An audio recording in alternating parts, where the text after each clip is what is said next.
Senua's Sacrifice as my serious game.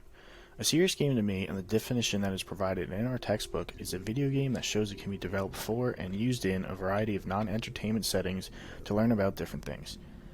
In Hellblade Senua's Sacrifice, a female warrior named Senua goes onto the mythical afterlife realm of Hell to save her lover's soul and bring him back to life. However, the twist is that our warrior is not ordinary and has a severe mental illness that is portrayed throughout the game. Ninja Theory, who are the developers of this game, worked very closely with psychiatrists and neuroscientists from Cambridge, as well as researching patients suffering from mental illness, to accurately portray Senua's struggles with psychosis. This shows that the game falls into the series category, as it can be used as a tool for people to understand what it is like living with psychosis, and to get a glimpse into the mind of someone struggling with hearing voices and experiencing hallucinations. The game is trying to show the player what it is like living with a severe mental illness through all these very distorted events of the game. The developers use 3D surround sound audio to make sure the player hear the voices coming from every angle within the headphones. The audio from these whispers makes it sound as if someone is in the room talking to you, even though you know nobody is there. Sometimes these voices are faint and far away, and other times they are loud and in your face, making it hard to ignore. In these clips, we can hear an example of these voices trying to tell Senua how to do something or just creating noise to confuse her.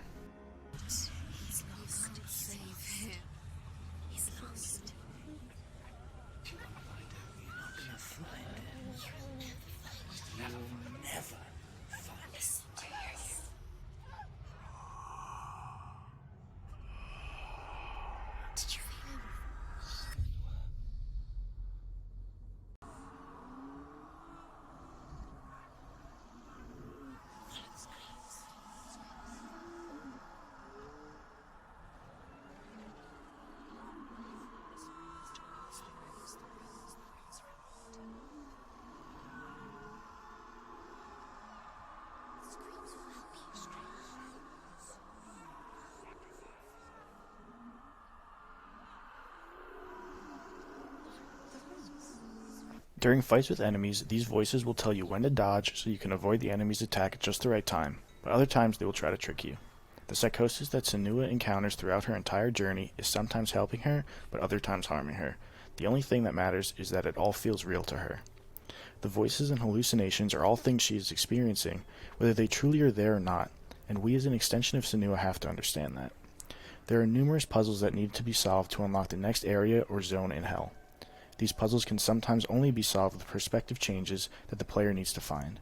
This means that the player needs to change the angle of their camera so that they can see the opening to the next zone.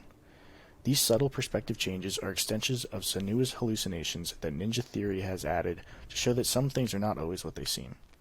Hallucinations can occur at any moment, and sometimes Senua can see things and other times she cannot, but it is up to the player to decide what is or is not a hallucination. Just like Senua has a sense of impending doom from the voices continuously telling her different things about what to do, Ninja Theory gives us players that same feeling.